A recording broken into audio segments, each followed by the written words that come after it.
Usai sudah konferensi tingkat tinggi G20 di Bali, Indonesia diselenggarakan pada 15 November 2022 kemarin, Bambu Dome di Hotel The Apurva Kempinski, Nusa Dua menjadi tempat yang disiapkan negara kita untuk para delegasi KTT G20 menyantap makan siang. Tempat indah ini terletak di tepi pantai Ocean Front Laut, di mana dapat dilihat dari anjungan lobi hotel tempat berlangsungnya KTT G20 itu sendiri. KTT G20 di Bali diselenggarakan pada 15 November 2022 kemarin. Presiden Jokowi menjamu para tamu negara G20 makan siang di Bambu Dome Apurva Kempinski, Nusa Dua, Bali. Adapun bangunan ruang makan ini memiliki luas sekitar 800 meter persegi. Terdapat satu meja besar yang dilingkari 43 kursi untuk para delegasi menikmati suguhan makanan khas Indonesia bersama-sama. Seperti namanya, Bambu Dome ialah sebuah bangunan berbentuk kubah setengah lingkaran berbahan dasar bambu. Selain itu, deretan pintu masuknya juga dibuat dengan bentuk serupa sehingga menunjukkan ornamen yang begitu menarik di mata pengunjung. Sebelum akhirnya Bambu Dome terpilih menjadi bangunan untuk acara makan siang KTT G20 ini, sebenarnya ada beberapa rencana lain yang kemudian dibatalkan. Lalu, mengapa bangunan bambu ini akhirnya menjadi pilihan?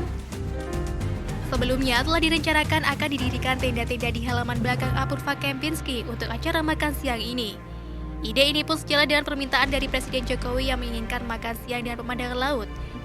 Tetapi rencana bangunan tenda ini akhirnya batal karena adanya kekhawatiran angin kencang dari pantai di mana juga berbatasan langsung dengan Samudra Hindia. Setelah itu akhirnya rencana ini pun kembali didiskusikan dan dipilihlah bangunan berbahan batu dan bata.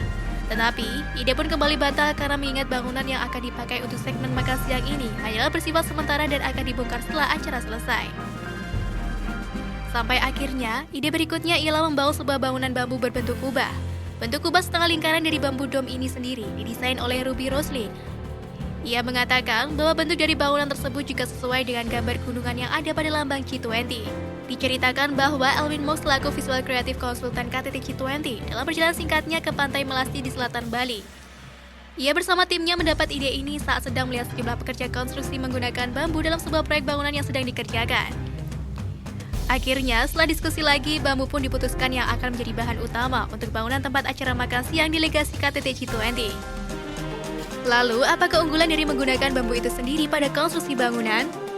Bambu memiliki sifat yang ringan, lentur dan elastis sehingga mudah dibangun dan dibentuk melengkung. Bambu juga mudah beradaptasi ramah lingkungan dan terkenal kuat terhadap guncangan gempa sekalipun dan mudah diperbaiki jika ada kerusakan. Karena bangunannya memang dibangun untuk sementara, bambu-bambu pada bangunan bambu daun nantinya akan dibongkar untuk dipakai kembali pada keperluan lain. Berbicara soal penggunaan material bambu ini, ingatkah kalian tentang sirkuit Formula E di Jakarta yang juga memakai bambu sebagai kerangka di beberapa area sirkuitnya? Pemilihan itu pun berdasarkan beberapa alasan kuat terkait kondisi tanah aslinya, yang dikatakan cocok bila dipergunakan dengan melihat contoh penggunaan bambu seperti ini. Atau mungkinkah dapat menjadi sebuah promosi tersendiri dari Indonesia ke internasional akan kualitas budaya Indonesia yang masih otentik?